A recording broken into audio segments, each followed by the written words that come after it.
Are you looking in a camera? I'm looking in a camera. We got a couple cameras. Yeah. Hello. Hello.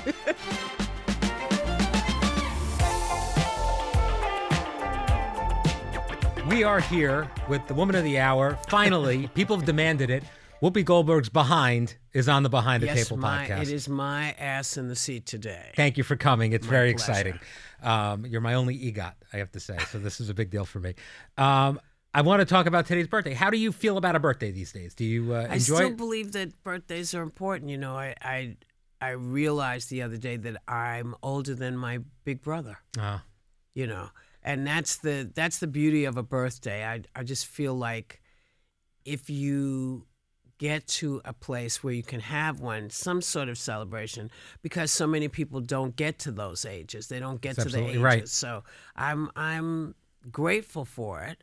And I was really thrilled that, Lucent came into. Well, that was incredible. We Yeah. gave, for those who haven't seen the show yet, we gave away to a lovely audience member a very expensive, gorgeous, gigantic electric car. Yeah. That is also your car. Yes, it's the car that I have. And what I loved is that they wanted to do this for our show in particular. But they took care of everything. You know, she gets the car and all of the things that, She's not going to have to pay taxes on the car and all that kind of stuff. Yeah. No, because they're going to take care of that because they know that people are having a hard enough time. Well, so she seemed really, really excited. She was really Her happy. brother was more excited than she was, I think. Yes. And she forgot her number. I talked to them on the commercial break. Yeah. She forgot what the number was. And he's like, that's you. That's you. It's great. So. Yeah, because I think most people say, well, I'm never going to win. But you just never know. No, you never know. Magical things happen all the time. Yeah. You know? They happen around you a lot. You said something this morning, which I really liked. It was that your new mantra is respect yourself. Yeah. Tell me about that. Well, I just feel like every day we're beaten down and we're made to feel like we don't really matter, and all we do is pay money, taxes. We pay for, for ballrooms. We pay for, schools and colleges, and we're trying to pay everything off. And it's just like, listen, anything you need to do, you're doing. I just want people to remember, respect yourself. Respect yourself. I mean, I have to say, we're not going to harp on your age, but I have to say, you're doing pretty good. Thank you you. look great. You feel good, right? I mean, yeah, I do. I feel good. Yeah. I'm not saying I know I look great. I'm just saying you do. feel I mean, good. let's be honest. You do. know, It's what people, every time I'm in a room with you, people are coming Yeah. over to you and saying you Yeah. look great. The other thing you did today, which I thought was really good and came from you, I want to, people don't know who comes up with what on this show, and giving to charities. This is something you brought to us and said this was important to you. Why was this an important thing for you to do? Because a lot of people aren't getting what they need. Yeah. Listen, you know this, but we don't really talk about it on the show very much. But I just feel like people are taxed within an inch of their life. Right. They are taxed for the phone. They're taxed for the electricity. They're taxed. Everything goes up and up and up, and people just say, oh, well, we'll go to the people, we'll get the taxes from the people, and it's not fair. People used to actually have savings, and I just feel like people can't hold on to their savings because every time you turn around, somebody's hand is out. And I see it with my family. We try to keep up with everything, but it's like every time you turn around, it's like, hey, you got to give us this because we need to do this. And then they don't do the work. Oh, we're going to fix the roads, or we're going to fix education. So we got a lottery. So people are going to get the lottery tickets, and people buy the lottery tickets, and the schools remain not great. And so I just feel like everybody needs a little help. And if you can help if you're able somebody, to do it, we employ. It's why I try to do Santa at the post office. I try to get letters, and we try to answer kids' letters. I don't think people Santa. know you do that, but that's a great thing. But it's things that we can do, and it doesn't cost a lot. It doesn't cost a lot because you want to give people the ability to do something that brings up how they see themselves, Well, it's a really nice thing. And again, I implore anybody who can do it to take a look at our website and see all those places you mentioned today. Yeah. I'll be doing that later today, too. Speaking of doing things for other people and being in it together, this is something you've been saying at the end of every show for a while now. You change it up every couple of months of what you're doing, but you've been saying this, and I think it's important to you. What's behind that? What made you want to say that? Every show, it's you're not alone, we're in this together. What does that mean? It just means, don't do anything to yourself. We'll get through it. We've been through really crazy stuff in this country, and we've managed to find a way through it. And this is a little more problematic than I think many people expected or are used to. Right. So it's not even political when you're saying it. It's just this is the time we're in. If you can help somebody, because hunger doesn't care what your politics are. Hungry kids don't care. Not being able to pay your rent, they don't care what your politics are. These are things that and I don't know what y'all do in terms of politics here, but no, we do. For me, I don't like the feeling that when I'm watching people saying we're taking this away, or we're not doing this, they're enjoying this. I'm listening to Republicans and Democrats talk, and it's like, if you took a paycheck, shut up. If you took a paycheck, shut up. Maybe you needed to take a paycheck, and that's okay.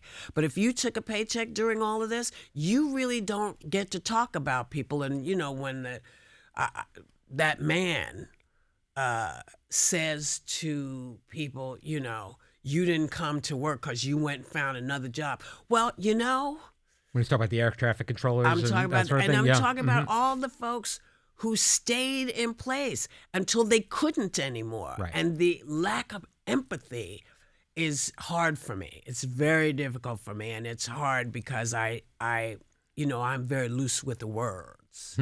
I like words, colorful words. I've noticed this, yes. Yes, I'm a big fan of cursing, and I love it. It is one of my favorite things to do, and it is the hardest thing for me, because sometimes I want to do it because I think it's the only thing that will get their attention. Well, this actually brings me to an interesting thing that happened on the show, because a couple weeks ago, you stopped yourself midway, and then ended up addressing it later because people thought you did it, and we were getting calls about it and things like that.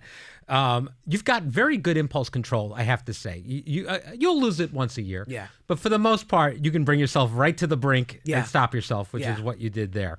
How conscious are you in the moment when you're doing that? Well, I try to, if I'm paying attention, it's easier. Okay. But there are times when I'm spacing, and I think, uh-oh. Yeah, it's coming. Something's happening. What's coming up my throat? Wait, what? Stop that. Because I know. I mean, I like those words, but other people do not. And so collectively, we know that we try not to do it. Yeah, it being live in particular is a difficult thing. Live makes it more exciting. It makes my blood pressure go higher, but that's it. But you're good about that.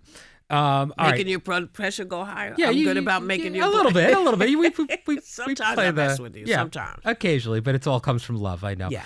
All right, let's look back at the last few months at the show, because we've actually had, we've done a lot. I know it all kind of blends together in your head. I'm just going to run through some things we've done since September when we came back. Vice President Kamala Harris was here for her book. We had both the big main New York mayoral candidates. We had Michael J. Fox, Bernie Sanders, Richard Gere, Lawrence Fishburne, Bruce Willis's wife. This is all in 3 months. Matthew McConaughey, just to name a few. One of the big interviews we just had was something that I don't think people know you were a big proponent of. And, I know everyone asks you to go on the show, and you tell them, rightfully, you don't book the show. Yeah. But occasionally you'll speak up and say, this is a good idea. And that's what you did about Congresswoman Marjorie Taylor Greene. You thought that was a smart thing to have on and someone you wanted to hear from. I would have not believed that a year ago. What led you there? Well, I mean, she's very volatile and has lots of really interesting opinions about things. Sure. And so she's not somebody I paid attention to until she started talking about her constituents and listening and saying, you're not giving my people what they need. And she was very clear. She's still a fan of Donald Trump's. His. but she does not feel that he has done what he said he was going to do. And in my opinion, the only way that we're going to get through this is if more people say, listen, you and I are never going to agree on probably anything, but we can agree that we must always put the people first, because they're the people who put us here. They're the people who, voted you in. They're the people who do. And if they're not getting, and she's in Georgia, so a lot of her constituents, those were the things that they needed. The Obamacare is the stuff that they needed, the SNAP benefits. People in her family needed Obamacare. People in her family needed it. And this continuation of, it's the worst thing that ever happened. There was nothing. And the thing that makes me crazy, and I want more people to start saying, is, what is your idea then? Don't ask another question. Stay on that question. What are you bringing the American people that is going to replace it? Because y'all talk a good game, but you have nothing to back it up. And I think if more people say, listen, you can call me as many weird, funny names as you want to, but the bottom line doesn't change, and that is you don't have a plan. No. And so for me, I want more reporters to say, but sir, what is the plan? You said, let's get rid of this. What are you replacing it with? When they told people the money is run out for SNAP, that wasn't true. That just wasn't true. I don't understand how easily they find it to lie. Let me not say lie, because, I don't want to get anyone in trouble. Yeah. Well. But how easily they move the truth around. Move the truth around. I like that. I like that too. Yeah. Move the truth around is good. One other thing I wanted to, and I will say, like, we've talked to a lot of the hosts after the Marjorie Taylor Greene interview, and a lot of them are some of them feel differently about the level of sincerity that she had and whether she has got another agenda, she's going to run for bigger office. But I think, and correct me if I'm wrong, you found her pretty sincere. Listen, I believe she wants benefits for her people. Yeah. I think she wants benefits for her family. And because I know that people question our sincerity all the time. Right. They don't really believe. Yeah, we do. Yeah.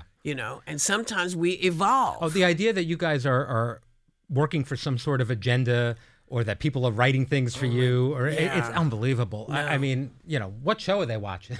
They're watching the show they want to watch. They're seeing what they want to see. When the people write stuff, they see it, they hear what you say, and they move it anyway. Right. They tweak it. They move the truth around. So yes, they move the truth around, and it's and I don't want it from my politicians. I want a politician who can say, yeah, I see what's happening here. You were talking about how people making things out of nothing a lot, and we talk about that. There was one other incident I wanted to bring up. The note from the producer that you ripped up the other day that drove you crazy. Do you remember this even? People went nuts with it afterwards. No. It was, you made a joke, and we made a correction on the joke just to make sure. It was about Trump using the auto pen for the pardons he was doing. Right. And then we gave Sonny the note saying, we don't know that he used the auto pen. We have to clear that up. Right. And then she slipped you a note saying that. Oh, yeah, I ripped up her and then note. you ripped it up into several dozen pieces. Because it wasn't what you said. Right. It was, no. So I just... People thought you were furious. There were crazy headlines. People want me to be furious They do. because I'm too low key for most people. I'm too low key for most people. People want me to be pissy and nasty. I'm only pissy and nasty to people who are pissy and nasty to me. No, you're actually. It's funny. I've said this before, but the best thing about working with you and most of the women at The View is you're exactly who you are on TV. Yeah. There's no screaming matches backstage. There's no. No, but people got a lot of. I think people are angry because they used to write about that all the time. Yeah. The women of The View are feuding, they're fighting, and it sold, sold subscriptions. And people clicked on it. And now, it's kind of nice. If you're, if you're just a regular normal person, I was hired by Barbara Walters to do exactly what I do. Right. That's why she hired me. She said, you just say what you think about whatever, and you don't have to go with what I think. You don't have to go with anybody else. It's you. And, that's my job. That's what I do. And so I don't have to be false. I don't have to creep around and pretend it's something else. No. This is what it is.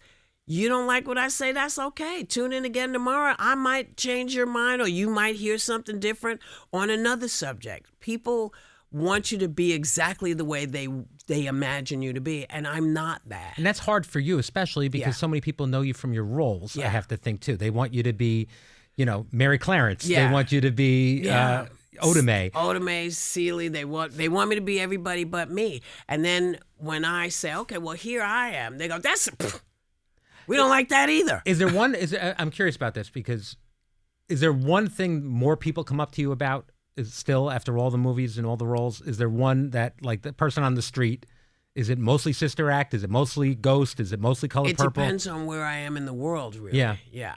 Sometimes it's nuns who are singing in English for the first time because they watched the movie, or it's, somebody who went through something that was similar to The Color Purple. I mean, it's a lot of things. And I think for the thing that I've come to understand now is that, we all have the roles that we do. So we're not going to do those anymore. Don't talk to me about those anymore. And I understand you should probably not do that, because you don't know how your role has affected people in an audience. I think that's very, very common, though. I think it's hard for people that are beloved by, and known for one thing that people hold as recent in their heads all the time. Yeah. It's not just you. I feel like most actors and actresses. A lot of actors go through this. Yeah. And I just want to say, listen, and Sarah used to say it for me. And I'd say, I'm not saying it for you. And she said, please. It was like, okay. Molly, you're a danger girl. Yeah. And she would, and I realized that it really tickles her. It does. It means a lot. It tickles me. I'm not going to lie. Yeah. And so I'm understanding it. But what I want people to remember is I don't always remember. No. When was the last time you sat through and watched Ghost? Ever? All the way? All the way. When the first week it came out, I probably did it. I haven't seen it all the way through. I don't think, but I don't watch I don't watch a lot of my movies because I know what's going to happen. Right. And so I want a movie where I don't know. I mean, I shouldn't say that because if The Godfather's on, I'm watching it no matter what. Me too. Wherever I am, I'm checking it out. Well, people come to you and want different things. I come to you still, and I think I want a little Guinan from time to time because I love my Star Trek, as you know. And this was very exciting. You are a Lego now for the first time. This is very cool. So they just came out with a Star Trek Next Generation Lego set. Yeah. And I think we'll throw a picture up of this, but if you're watching on YouTube. But they have a Guinan Lego. What is it? I mean, this is... It's huge. This is big. For me, it's huge. And if you will, I'm just going to do the song. I'm a Lego. I'm a Lego for the very first time. I'm a Lego, and I'm having Guinan's time. It's amazing. It's really good. It's rather wonderful. Yeah, and the way they set it up is fantastic, and it looks like you. And it does look like great. me. It's great. I mean, that's about as iconic gets to be a Lego. Wow. Talk about something else you enjoy. You have a love of Italy. Yeah. Which... really, how long has that been going on for you? When did you first... It's been a little while. It started because Tom, my business partner, went on vacation, and he went to Greece. And I was like, oh, you went to Greece. And, I wasn't flying for the longest time, so I didn't fly for like 20 years or something. I said, I would like to go to Greece. And he said, oh, okay. He patted me on the head and went on about his business. About a week later, I said, you know what? Can you book me a ticket to Greece? He's like, really? You're really going to go? I was like, yeah. He said, okay. So he booked a ticket. And so we're at the airport. And he leans over and he says, I didn't think you were going to go. I never thought you were going to get on the airplane. And I did. And then he went to Italy. because we had a friend who worked at the UN. It's the woman who made me a UN ambassador. Right. And her name was Maria Zonka. She's fabulous, big Italian woman, smoked cigarettes and just was very Italian.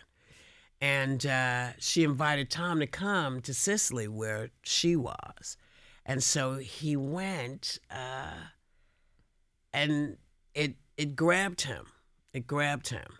And so as the years sort of progressed, she would say, Whoopi cannot be here, she can't be there, but maybe over here. And then she passed away. Oh. And so Tom and Salvo were in Ortigia, and they just fell in love with it. And he came back and said, you got to come see this place. And I said, well, I'm in Sardinia because I'm looking for a place to just go and regenerate. Right. And so I was there for a good 3-4 years. And then I came to visit them. And I thought, oh. This is good too. This is good too. So it's expanded my view. And one of the things that I love, and I want to say it because our friend made that documentary about the next door neighbor. And one of the things that I love about Italy is you can knock on any door and no one's going to shoot you. Yeah. Yeah. Nobody's going to shoot you through the door. Nobody's going to do that. And so there was something about just being able to walk around, and people wave and they talk and they know I understand probably more than I could ever speak, but there's just something about it, and it's a rowboat from Africa, so that makes me happy. So you feel comfortable. Yeah, yeah. The Perfect Neighbors, the doc you're talking about, yes. and it's and so, Gita is our friend. That is the director. It's heartbreaking but compelling, and worth. Everyone should look at it. I recently went to Italy for the first time 2 years ago. I'm half Italian. My father's family's from Sicily, and I fell in love instantly. Yeah, it's just unbelievable. The people are so warm. It's so beautiful.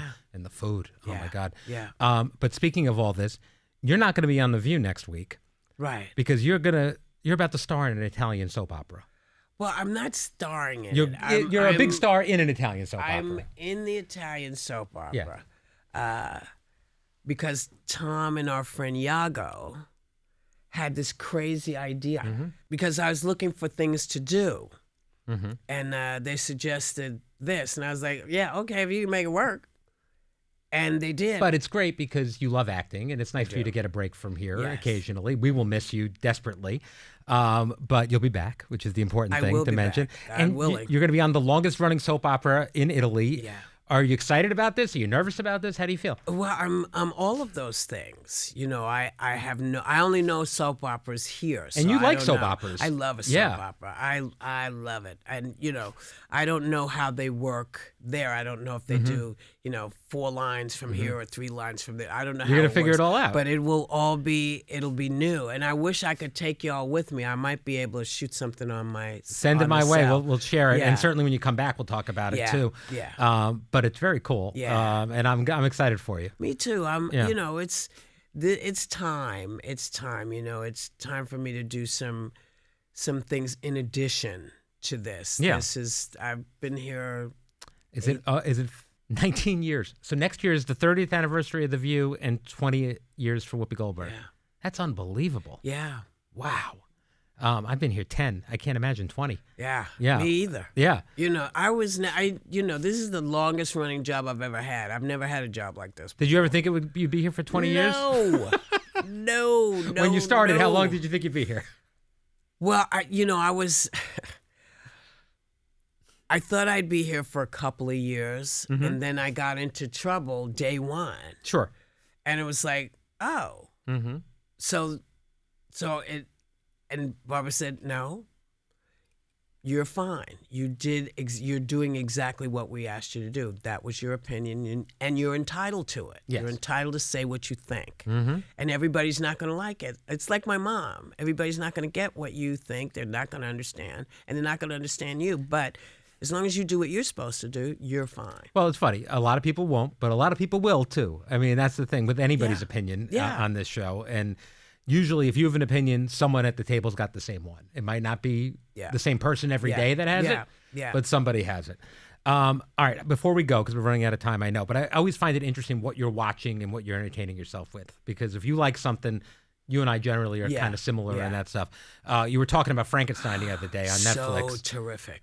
So terrific. I haven't seen it yet. Maybe this weekend I'll watch it. Do. Yeah. And the one, there's another Netflix one about the Garfield assassination. Oh, yes. With yes. Nick Offerman. Yes. Which is terrific. Yeah, James Garfield, not the cat. Yeah. Yeah. Well, and yeah. President Garfield. I mean, you could erase the cat. Yeah, I mean, God forbid. You know. Yeah.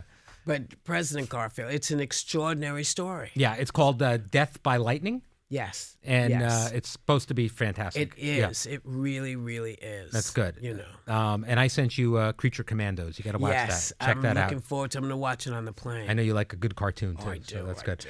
All right. And then the last thing I wanted to ask you, or one of the last things, the last time you were on the podcast, because it's been 2 years, was you? Well, no, you just finished doing Annie. And you were talking about the idea. It's a year. It's been a year. It's a year. Yeah, once a year. That you wanted to play a villain. Is there still a villain in your future, do you think? I don't know. You know, I ask because I think they're fun and I think it's a good thing, but it doesn't seem to be. Okay. It doesn't seem to be. I think you'd be a good villain. I'd be a perfect villain because you wouldn't be expecting it. No, you turn. You know. Yeah. I've seen you turn once or twice. It's not great. But then I come back. You saw an early screening of Song Sung Blue, which you said is phenomenal. Terrific. We're going to have Hugh Jackman and Kate Hudson on the show. They are. For me, it was because you go in and you think the movie's about one thing, and then you're like, well, they don't look like, and what is this? And then you're in it, and it's some of the best work I've ever seen done. Really? Yeah. Wow. Yeah. From you. That's something. It was really, it moved me so much. And because it's based on a true story, things that I didn't understand that I was seeing in the beginning made sense, you know, because, you know, Hugh does not look like Hugh. No, he doesn't. I saw the trailer. I haven't seen the movie. He doesn't look like Hugh. Hugh Jackman. He's got the whitest legs. And I mean, he's pale and Kate Hudson looks like a different woman. You know, she looks like a different woman. She looks like the lady that lives up your block. Right, as opposed to glamorous. Yeah. And the two of them together in this, I can't even tell you, it was just terrific. Yeah. And I feel about this the way I feel about Frankenstein. It is visually, it's spectacular. Mm-hmm. But because most people don't know the book and they only know the Boris Karloff movie, right? It was a great way to be introduced to what the book is actually talking about. In spite of all of those guys who are saying, you know, she couldn't have written, Mary Shelley couldn't have written it. She wrote it, you didn't. Okay. You said something to me after you saw Song Sung Blue, which shocked me, and it'll shock people at home. You said, I saw this movie and it kind of made me want a relationship. No, that's not what I said. That's what you said. No, I said for 5 minutes. For 5 minutes. It made me think, oh, a relationship would be nice if it was like that. And then I woke up. Then you woke up. Okay. And I snapped out of it. It was very short-lived. Oh, yes. Yes, all right. I was like, no more hit and runs. It was a whole new thing. No, I didn't say no more hit and runs now. I just said nothing permanent. You're going to call Hugh Jackman with his white legs.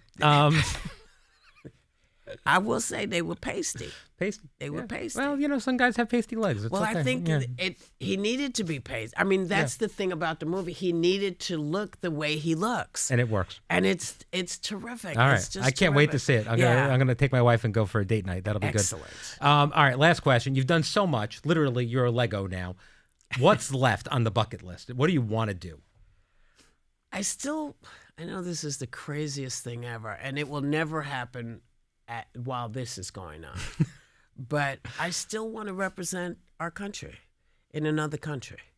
Really? Yeah, I've always wanted to be an ambassador. Oh, how cool. Yeah, because I think there are terrific things about this country. And, you know, I know we're not perfect, and there's a lot of stuff we got to fix. It's basically what I've always said. There are great things about us and terrible things about us, and we fix what we can, and sometimes we fix it really well, and sometimes we don't fix it well enough. So I want to go to other countries because, and I don't know, and maybe you all will decide if you want to cut this out, but especially as other countries are dealing with us these days and their reactions to us and how we are being seen by them. I want to bring it back to the people of the U.S., what the people are doing, because a lot of this is getting done without they don't have any say in it. I want to say, because I think people who don't really watch the show don't realize this, but you are someone who loves this country and is a patriot, and you don't love what's going on in the country all the time, but you very much love America. I do, and I love it because this is one of the few countries where you can say, I don't like that, and you don't get hamstrung. You don't get arrested on the street. Well, check your watch, but right now, yes. Well, right, but that's the America I grew up in. Yes. And I always have had friends who were Republicans and you still do. Different, and I still do. Yeah. But this idea that we can't disagree without it being life-threatening is, I don't understand. That's not America. Well, that's why me. we'll keep having these conversations and have people on, and we'll talk about these things. I personally like the idea of Ambassador Whoopi Goldberg because Whoopi Goldberg with diplomatic immunity is very exciting to me. Well, you just don't want me in a car. No, definitely not. You just don't want me in a car. No, definitely not. All right. Well, thank you for joining me today, Whoopi. Thank you. Find all the information about Whoopi's favorite things, which were amazing today, and her favorite charities on our website at theview.tv. We'll see you tomorrow. Joy will be back. And more on Behind the Table next week. Thanks so much. Behind the Table is executive produced by Brian Teta. Supervising producers are Nathan Getty and Summer Shade. Associate producers are Emily Darcy and Katerina Alexopoulos. And our editor is Brian Davis. Our digital coordinator is Molly Kaiser. And director of publicity is Laurie Hogan. From ABC Audio, Trevor Hastings serves as senior producer, with director of podcast programming Josh Cohan and executive producer Laura Mayer.